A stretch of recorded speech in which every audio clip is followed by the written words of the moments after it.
What are orphan wells?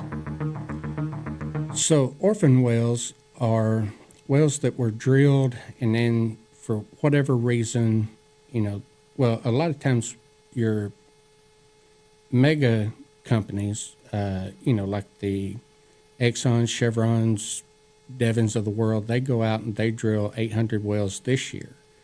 And a well's going to start out with very strong production. Over time, it's going to taper off, and then it hits a point to where it's not meeting the dollar signs that the company thinks. So they're going to sell it off to another smaller operator, and it may sell again, then it may sell again. They're still getting production off of it. But less of a production. Less of a production. And, eventually you'll end up with 10 barrels a day of oil coming out of a well. If we have a severe drop in price, that oil company, small mom and pop oil company, may end up having to file bankruptcy.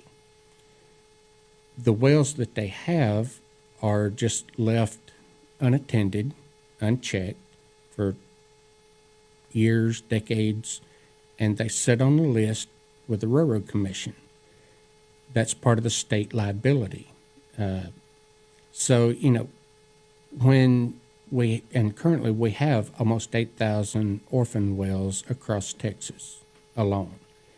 And, we need to address those issues.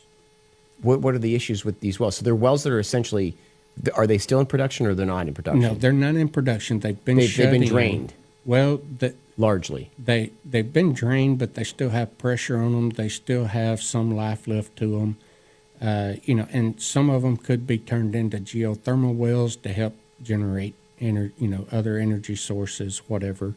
So, there's other ways that we could utilize, and some of the wells just produce so much water that it's not economically viable to open it up as oil production well, because you're going to end up spending more money hauling off the water.